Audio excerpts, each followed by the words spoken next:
இவங்க எப்படி கருதுறாங்க தெரியுமில்ல? இப்ப இந்த பாராளுமன்ற தேர்தலுக்கு சீமானுக்கு எதுக்கு ஓட்டு? 26 பார்த்துக்கலாம். இப்படித்தானா 13 வருஷமா பார்த்துக்கிட்டு இருக்கியா? இப்படித்தான் பார்த்துக்கிட்டியா? அது பிஜேபி வந்துடும். சீமானுக்கு போட்டோம்னா பிஜேபி என்னையா ஒரு புது விதியா இருக்கு. சீமானுக்கு போட்டா சீமான் தான் ஏன் வருவான்? எனக்கு போட்டா பிஜேபி எப்படியா வரும்?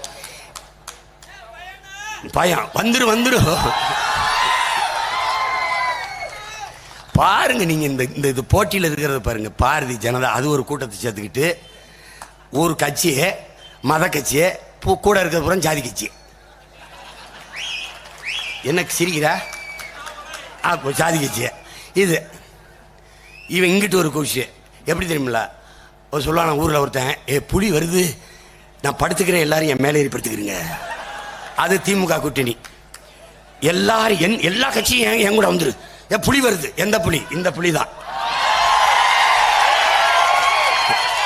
பயந்துக்கிட்டு நடிங்கிட்டு இப்ப என்ன தெரியுமில்ல? ஒரு வாரத்துக்கு யாரும் சீமான காட்டிடாதே, பேச்சை போட்டாதே. அதெல்லாம் அந்த காலம். இப்ப நான் பேசிட்டு இருந்த வண்டிக்கு போறதுக்குள்ள என் பேச்சு எனக்கு அனுப்புறான் லண்டன்ல. இப்ப எத்தனை பேரும் நேரால பண்ணிக்கிட்டு இருக்கான்னு தெரியுமா? போய்கிட்டு இருக்கு தம்பி. உலகம் உள்ளங்கையில் இருக்கு தம்பி, உலகம் உள்ளங்கையில் இருக்கு.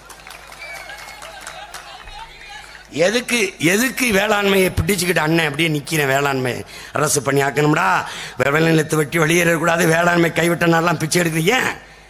உள்ளங்கையில் உன்னிடத்திலே உலகத்தை கொண்டு வந்து விஞ்ஞானி தந்திருக்கலாம். ஆனால் உணவை உன் உள்ளங்கையில் உணம் தரணும்னா அது உழவர் குடியால தான் முடியும். நீ சந்திர மண்டலத்துக்கு சந்திராயனை விடலாம், அந்த சயின்டிஸ்டுக்கு சாப்பாடு எங்கள் ஆத்தால அப்பனும் தான் போடணும்.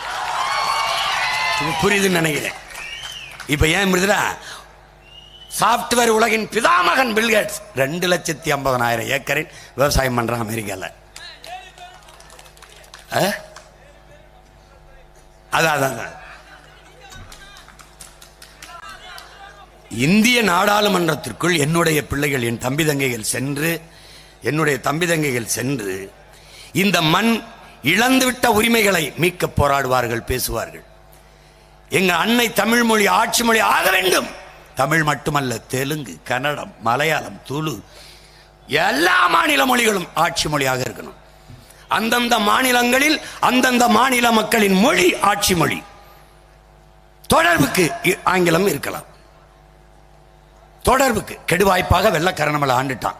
உலகம் முழுமைக்கு அது ஒரு இணைப்பு மொழியாக இருக்கு, பயன்படுத்திக் கொள்வோம். அவ்வளவுதான். விரும்பினால் எம்மொழியும் கற்றுக்கொள்கிறோம். எங்கள் உறவினர்கள் ராணுவத்தில் இருக்கிறார்கள், அழகாக இந்தி பேசுகிறார்கள். இந்தி கற்றுக்கொண்டு ராணுவத்தில் சேர்ந்தார்களா? சேர்ந்து விட்ட பிறகு கற்றுக்கொண்டார்களா? ஈழத்திலிருந்து நாங்கள் ஏதிலிகளாக புலம்பெயர்ந்தோம், பிரான்ஸுக்கு போனோம். பிரெஞ்சு கற்றுக்கொண்ட கதியா போனோமா? இல்லை அங்கே போயிட்டு பிரெஞ்சு கற்றுக்கிட்டோமா? உணவு, உடை, மொழி எல்லாம் வாழ்விடம் தீர்மானிக்கும். தேவைன்னா கற்றுக்கிற போறோம், அவ்வளவுதான். கட்டாயமா படினா அப்ப என்ன சொல்ல தோணுது? பல மொழிகள் என்றால் இந்தியா ஒரே நாடா இருக்கும். ஒரே மொழி இந்தி என்றால் பல நாடுகள் இங்கே பிறக்கும்.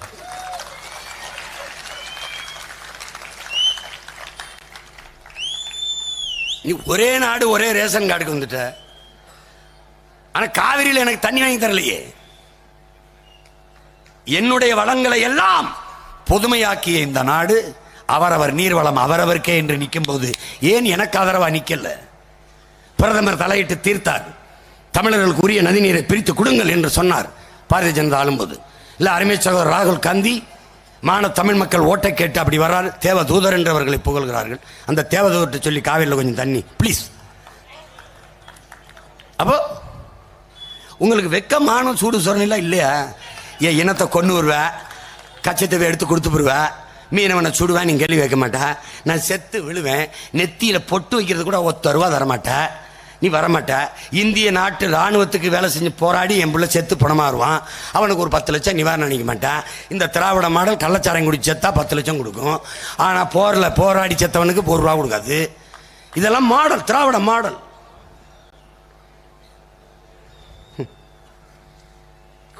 கொடுமை நடந்துருச்சு, விரட்டி அடிக்கணும். கட்சி ஆட்சிகளால் இதை சரி செய்ய முடியாது. என் உடன் பிறந்தவனே, புரட்சி ஒன்றால் தான் இதை புரட்டி போட முடியும். மக்கள் மக்கள் ஜனநாயக புரட்சி. நீ ஒவ்வொருவனும் புரட்சிகர தீக்குச்சியா மாறணும். நீ புரட்சினா ரொம்ப ஏதோ என்னென்ன புரட்சின்னு பேச்சுக்கிற அப்படி பயந்துடாத.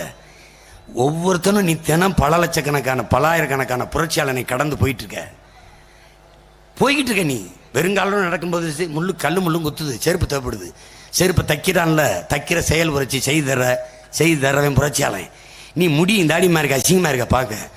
அந்த முடி திருத்துறதுக்கு போனோன்னா அவன் அழகாக வெட்டி உன்னை அழகுபடுத்தி அனுப்புறான் செயல் புரட்சி செய்கிறவன் புரட்சியாளன். அழுக்கு துணியோட திர துவைச்சி வெள்ளாவில் வச்சு வெளுத்து தேய்ச்சி வெள்ளையா தர்றான்ல செயல் புரட்சி செய்கிறவன் புரட்சியாளன். நீ நடக்க பாதை இல்லாமல் தவிக்கும் போது கரும்பாறையை உடைச்சி பயணிக்க பாதை செஞ்சு தர்ற செயல் புரட்சி செய்கிறவன் புரட்சியாளன். பசியோடு நீ இருக்க, உழுது விதைச்சி விளைய வச்சு அறுத்து உனக்கு பசிக்கு சோறு போடுறான்ல ஒவ்வொரு வேளாண் குடிமகனும் புரட்சியாளன் தான். இவ்வளவுதான் புரட்சி. ஒரு விளக்கு, சின்ன விளக்கு, ஒரு மெழுகுவர்த்தியில் எரியிற நெருப்பு அப்படின்னு ஊதுனா அணைஞ்சிருது, வாய்கிட்ட ஊதுற காத்து. இதே நெருப்பு அடர்ந்த காட்டுக்குள் பற்றி எரியும் போது எந்த காத்து ஊதி அணைத்ததோ அந்த காத்து ஊதி ஊதி வளர்க்கும். அதுக்கு தான் பெயர் புரட்சி. அதைதான் புரட்சி தீ என்று சொல்றோம். உங்கள் பிள்ளை சீமான் தெருவில் நடந்தால் விபத்து. நம் எல்லோரும் மொத்தமாக சேர்ந்து நடந்தால் போக்குவரத்து நிறுத்தம், டிராபிக் ஜாம். அதான் புரட்சி. இவ்வளவுதான். இதை புரிஞ்சுக்கிட்டு அடிச்சிடணும். நீ என்ன தெரியுமா பார்க்கணும்? தென்னை மரத்தை போய் பாரு. ஒரு மட்டை தான் பிறந்ததற்கும் இறந்ததற்குமான வாழ்ந்ததுக்குமான அந்த வடுவை அடிச்சுவடை அப்படி பதிச்சுட்டு போகுது. ஒரு மட்டை ஒரு மரத்தில் தன் அடையாளத்தை பதிக்கும் போது தமிழ் மக்கள் நம் வாழ்ந்ததுக்கும் பிறந்ததற்கும் வாழ்ந்ததற்குமான தடத்தை வைத்து விட்டு போக வேண்டுமா வேணாமா? அந்த தடம் இந்த தடம் தான் வரலாற்றில் பெரும் மாறுதல் தடம். எளிய பிள்ளைகள் எழுந்தார்கள். எவனை பயங்கரவாதி, பிரிவினவாதி, தீவிரவாதி என்று பழி சுமத்தினார்களோ அவனையே தலைவனாக ஏற்று எந்த கொடி கீழே இறங்கியது என்றார்களோ அந்த கொடியை தூக்கி இன்னொரு தாய் நிலத்தில் பிடித்து புத்தம்புதிய கொள்கைகளை வகுத்து, பணமில்லை பரவாயில்லை, ஊடகம் காட்டவில்லை பரவாயில்லை, நாமே ஊடகமாக மாறுவோம் என்று தெரு தெருவாக மூச்சை பேச்சாக்கி கத்தி ரத்தத்தை வேர்வையாக உருக்கி கொட்டி உழைத்து வென்றார்கள். எளிய மக்கள் வென்றார்கள். எவரோடும் கூட்டில்லை, கையிலே நோட்டில்லை, நாட்டு மக்களை மட்டும் நம்பி நின்று வென்றார்கள் என்ற வரலாற்று பெரும்பதிவு. அதுதானடா புரட்சி. அவ்வளவுதான்டா புரட்சி. உலகெங்கும் பெரும் மாறுதல்களின் உடன் பிறந்தவனே இப்படித்தான் நிகழ்ந்திருக்கிறது. மார்ட்டின் லூதர் கிங், என்னடா மொத்த படிக்கட்டையும் பார்த்து வியந்து நிற்கிறாய்? நம்பிக்கையோடு முதல் படியில் ஒரு அடியை எடுத்து வை. அந்த அடிதான் இந்த அடி. திருவாரூரில் என் தங்கை வெல்வது என்பது, நாகப்பட்டினத்தில் வெல்வது என்பது புரட்சி. புரட்டி போடு. புரட்சி, போராட்டம், போர், இதையெல்லாம் கற்றுக் கொடுத்த பெருமக்கள் இந்த களத்திலே.